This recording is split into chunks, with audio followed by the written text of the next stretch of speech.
যারা বাসায় বসে খুব সহজে হেলদি এবং খুব টেস্টি একটা খাবার তৈরি করতে চান, যে ঝটপট ক্ষুধা লাগছে বাট পেট ভরতে হবে, টেস্টও লাগবে, সেরকম একটা খাবার হলো এই প্যানকেক।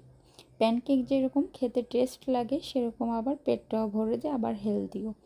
সব দিক থেকে পারফেক্ট একটা খাবার। আপনারা চাইলে ঘরে বসে এই খাবারটা তৈরি করতে পারেন। এটা অনেক বেশি সফট হয়, অনেক বেশি সুন্দর হয়। কেকের থেকেও আমার কাছে এই প্যানকেকটার টেস্ট লাগে। বাজার থেকে যে কেকগুলো কিনে এনে খেয়ে থাকি, সেগুলো হয়তো বা অনেক সময় স্বাস্থ্যসম্মত হয় না, বাট আপনারা যদি ঘরে বসে এই প্যানকেকটা তৈরি করেন, তাহলে এটা অনেক বেশি স্বাস্থ্যসম্মত হবে এবং সেই সাথে হেলদি, টেস্টি সব কিছুই হবে। আর এটা যদি মধু দিয়ে খাওয়া যায়, চিনির পরিমাণটা কম দিয়ে, তাহলে তো কথাই নেই, সোনায় সোহাগা। যে কোনো মানুষ এইটা খেতে পারবেন, ছোট বড় সবার এটা অনেক বেশি ফেভারিট হবে। যাদের ডায়াবেটিক্স আছে তারা চিনিটা বাদ দিয়ে মধু দিয়ে এভাবে করে খেতে পারেন। আজকে আমি আপনাদেরকে দেখাবো খুব সহজভাবে কিভাবে প্যানকেক তৈরি করতে পারেন। এটার প্রণালীটা খুবই ইজি একটা প্রণালী। তো আমার কাছে এই প্যানকেকটা খুবই টেস্ট লাগে। এখন আমি প্যানকেকটা তৈরি করার জন্য, এটার জন্য একটা ব্যাটার তৈরি করব। তার জন্য হয়তোবা আমরা আটা ময়দা যে কোনোটাই নিতে পারি, আপনার হাতের কাছে যেটা থাকবে সেটা দিয়েই কিন্তু এইটা তৈরি করতে পারবেন। আর এটা ছেলে মেয়ে যে কেউ কিন্তু খুব সহজে তৈরি করে নিতে পারে। অনেক ভাইয়েরা আছে যারা ব্যাচেলার থাকে বা বাইরে থাকে বা একা থাকে, তাদের নিজেদের খাবারটা নিজেদের তৈরি করে নিতে হয়। তারাও কিন্তু খুব ইজিলিভাবে এই প্যানকেকটা তৈরি করে খেতে পারে। খুবই সহজ। দেখেন, আমি 10 চামচ পরিমাণের মতো এরকম করে ময়দাটা নিয়ে নিচ্ছি, আটা নিয়ে নিয়েছি আমি এখানে। আপনারা চাইলে ময়দাটা নিতে পারেন। ময়দাটার ক্ষেত্রে কিন্তু আরও বেশি পারফেক্ট হবে, বেশি সুন্দর হবে, ফ্লাফি হবে। কিন্তু আমার কাছে এখন রয়েছে আটা, যার কারণে আমি আটা দিয়েই তৈরি করে নিচ্ছি। আমি প্রায় এই রেসিপিটি করে থাকি। আমার কাছে খুব সহজে লাগে এবং খেতেও টেস্ট লাগে, যার কারণে এটা আমি বেশিরভাগ সময় সন্ধ্যার দিকে এই নাস্তাটা করে থাকি। তো আটাটা নেওয়ার পরে এখন আমি এটার সাথে যে ইনগ্রিডিয়েন্টসগুলো অ্যাড করব, সেগুলো এখন আমি আপনাদেরকে একে একে দেখিয়ে দিব। তো এটার সাথে অবশ্যই আপনাকে একটু লবণ অ্যাড করে নিতে হবে, কারণ লবণ ছাড়া কোনো জিনিসের স্বাদই পারফেক্টভাবে কিন্তু আসে না। চিনি দিয়ে দিলাম। চিনি দিয়ে দিব আমি এখানে 3 চামচ পরিমাণ, 3 টেবিল চামচ পরিমাণ। আপনারা বেশি করে দিতে পারেন। আমি যেহেতু মধুর সাথে এটা পরিবেশন করব, যার কারণে একটু কম করে দিলাম, 3-4 চামচের মতো করে দিয়ে দিলাম, কারণ আমার চামচটা একটু ছোট, যার কারণে 3-4 চামচ দিয়ে দিলাম। এখন লবণটা অ্যাড করতে হবে, বেকিং সোডা অ্যাড করতে হবে। এই জিনিসগুলো কিন্তু কখনো ভুলে খেলে চলবে না, অবশ্যই লবণ এবং বেকিং সোডাটা অ্যাড করে দিতে হবে। সাথে যে জিনিসটা দিব সেটা হলো ডিম। এটার ভিতরে আমি 2টা ডিম দিয়ে দিব। 2টা ডিম দিলেও হবে, চাইলে আপনারা একটু বেশি দিতে পারেন, তবে 2টা ডিমের কম কিন্তু দেওয়া যাবে না। যেহেতু আমি 10 টেবিল চামচ যেহেতু আমি 10 টেবিল চামচ পরিমাণ আটা নিয়েছি, সেহেতু 2টা ডিমের কম দিলে আসলে খেতে একদমই ভালো লাগবে না। তবে এক্ষেত্রে আপনারা চাইলে 3-4টা ডিম দিলে, আপনার ডিমের পরিমাণটা যত বাড়িয়ে দেবেন তত এটা বেশি ফ্লাফি হবে এবং খেতেও ভালো লাগবে, এটার টেস্টটা তত বেড়ে যাবে। কিছু কিছু জিনিস আছে, কিছু কিছু জিনিসের জন্য একদম পারফেক্ট হয়। সেই জিনিসগুলো আপনি যত পরিমাণটা বাড়িয়ে দিবেন, তত এটার টেস্টটা বাড়বে। আবার কিছু কিছু জিনিসের আছে যে আপনি যখন এটার পরিমাণটা বাড়িয়ে দিবেন, তখন টেস্টটা আর ভালো লাগবে না। তবে ডিমের ক্ষেত্রে আপনি একটু বাড়িয়ে দিতে পারেন। দেখেন আমি কতটুকু পরিমাণ বেকিং সোডা দিয়ে দিলাম, সাথে দিয়ে দিলাম 2-3টা এলাচ। এলাচ দিলে হয় কি, অনেক সময় অনেকে ডিমের স্মেলটা নিতে পারে না, তাদের ক্ষেত্রে পারফেক্ট হয়। যখন আপনি এলাচটা ইউজ করবেন, ডিমের যে বাজে স্মেলটা সেটা আর থাকবে না, যার কারণে এলাচটা ইউজ করা। এখন লবণটা দিয়ে দিলাম। লবণের কথা তো আমি প্রথমেই বলেছি, লবণ ছাড়া কোনো জিনিসের পরিপূর্ণ স্বাদ পাওয়া যায় না, তাই আপনাকে একটু হলেও লবণটা ইউজ করতে হবে। আমি পরিমাণ মতো এখানে লবণটা ইউজ করে নিয়েছি। এখন ব্যাটার তৈরি করতে হবে। খুব সুন্দর করে এটাকে নাড়িয়ে চাড়িয়ে সুন্দর করে একটা ব্যাটার তৈরি করতে হবে। এই ব্যাটারটা মূল প্যানকেকের জন্য অনেক বেশি গুরুত্বপূর্ণ। ব্যাটার যত ভালো হবে, তত আপনার সুন্দর প্যানকেক হবে। যেরকম স্মুথ হবে, সেরকম সফট হবে, খেতেও তেমন টেস্ট হবে। তাই অবশ্যই ব্যাটারটাকে খুব সুন্দর করে তৈরি করতে হবে। আপনারা অবশ্যই ব্যাটারটা খুব সুন্দর করে তৈরি করার চেষ্টা করবেন। এখন দিয়ে দিচ্ছি পানি। এটা কিন্তু নর্মাল পানি দিয়ে দিলাম। পানিটা দেওয়ার পরে আমি এটাকে নাড়িয়ে চাড়িয়ে খুব সুন্দর করে একটা ব্যাটার তৈরি করব। ব্যাটার তৈরি করার ক্ষেত্রে অবশ্যই আপনাদের একটু সময় নিয়ে ব্যাটারটা তৈরি করতে হবে, কারণ এই ব্যাটারটা যদি আপনারা তাড়াহুড়ো করে ভালো করে না তৈরি করেন তাহলে কিন্তু প্যানকেকটা পারফেক্টভাবে হবে না। তাই একটু বেশি সময় নিয়ে অবশ্যই ব্যাটারটাকে খুব সুন্দর করে নাড়িয়ে চাড়িয়ে মিশিয়ে নেবেন, যাতে এর ভিতরে কোনো লাঞ্চ না থাকে। ব্যাটারের ভিতর যদি লাঞ্চ থাকে তাহলে কিন্তু আপনার সেই জায়গাটা কাঁচা থাকবে, ফুলে থাকবে, ফেপে থাকবে, জাস্ট খেতে একটুও ভালো লাগবে না বা একদম একটা ফিনিশিং আসবে না। তাই ব্যাটারটাকে অবশ্যই খুব সুন্দর করে মিলিয়ে নিতে হবে। এই দেখেন আমার ব্যাটারটা তৈরি করা হয়ে গিয়েছে। আমি সময় সাপেক্ষের জন্য অফ ক্যামেরায় ব্যাটারটাকে খুব সুন্দর করে মিলিয়ে একদম সুন্দর একটা স্মুথ একটা ব্যাটার তৈরি করে নিলাম। দেখতেই পাচ্ছেন এটার টেক্সচারটা কতটা ফিনিশিং এসেছে এবং কতটা সুন্দর হয়েছে। এভাবে করে খুব সুন্দর একটা ফিনিশিং করে ব্যাটারটা তৈরি করে নিতে হবে।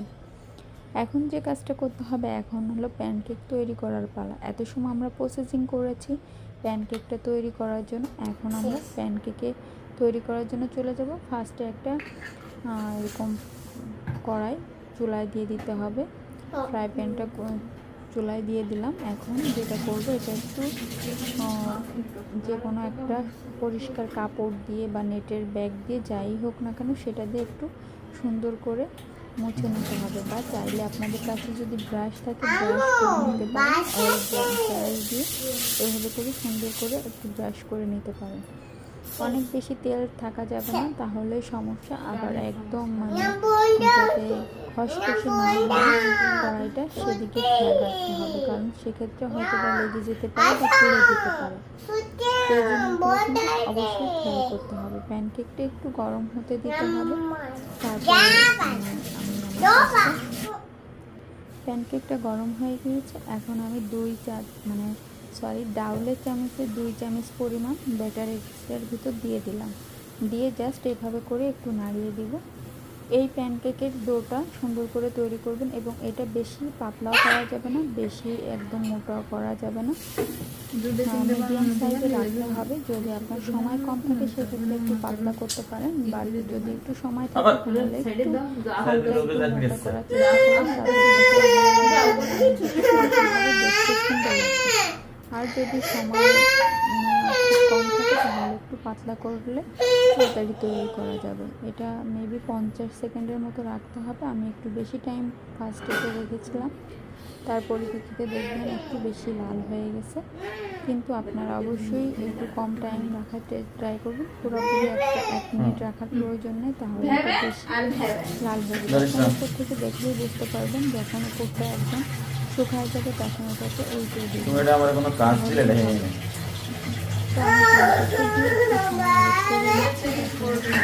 খুব সুন্দর করে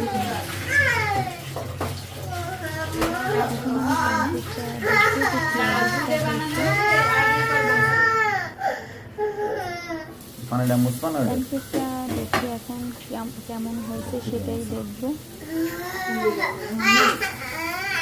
খুব সুন্দর একটা প্যানকেক তৈরি হয়ে গেছে। এই সাইডটা একটু বেশি লাল হয়ে গেছে, কারণ আমি একটু বেশি টাইম রাখি না। পরেরটা ঠিকঠাক মতো হয়েছে, বাট আপনারা দেখবেন ফার্স্টেরটা একটু এদিক সেদিক হতে পারে, এটা কোনো সমস্যা না, বাট পরেরটা ঠিকঠাক মতো হয়ে যায়।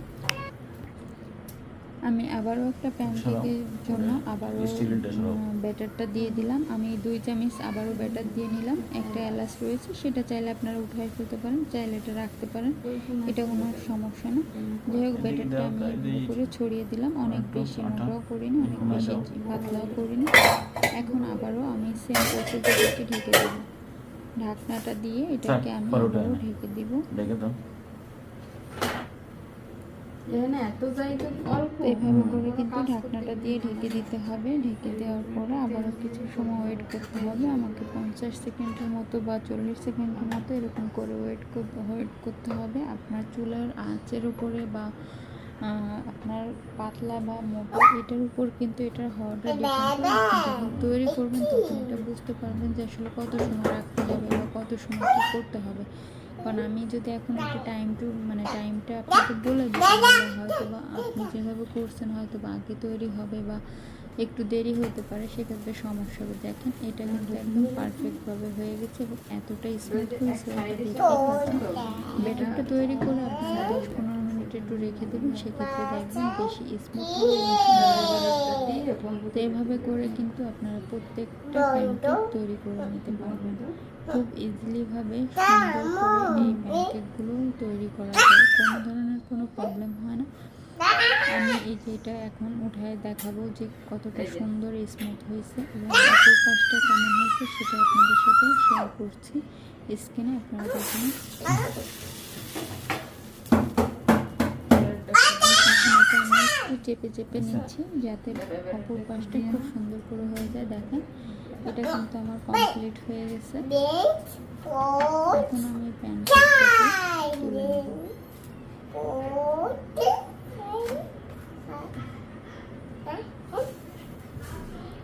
এটাকে এখন আমি তুলে নিচ্ছি। দেখেন অলরেডি আমার 2টা প্যানকেক তৈরি করা হয়ে গেছে। এভাবে করে আমি সবগুলো প্যানকেক তৈরি করে নেব। আবার আমি ব্যাটার দিয়ে দিচ্ছি 2 চামচ পরিমাণ ব্যাটার আমি প্রত্যেকটার জন্য দিয়ে নিচ্ছি। এটা একটু দইগুলো থেকে একটু মোটা করে দিব। আপনারা চাইলে বললাম তো যদি ছোট করতে চান একটু মোটা করে দিতে পারেন, আবার বড় করতে চাইলে পাতলা করতে চাইলে সেভাবে যার যেভাবে ইচ্ছা সে সেভাবে ব্যাটারটা সেভাবে দিয়ে প্যানকেকটা তৈরি করতে। সব কিছু ওকে হয়ে গেল। এখন দেখেন প্যানকেকগুলো তৈরি করার পরে এভাবে করে মধু দিয়ে দিতে হবে, মধু দিয়ে এভাবে করে পরিবেশন করতে হবে। আমার কাছে কিন্তু এটা খুবই টেস্ট লাগে। আপনারা যদি মধু দিয়ে খেতে চান এটা অন্যরকম একটা ফিলিংস, একটা স্বাদ পাবেন, যেটা আসলে এমনি খেলে ওই রকম স্বাদটা আসে না। এটা যখন মধু দিয়ে খায় তখন এটার কিন্তু স্বাদটা পুরোটাই চেঞ্জ হয়ে যায়।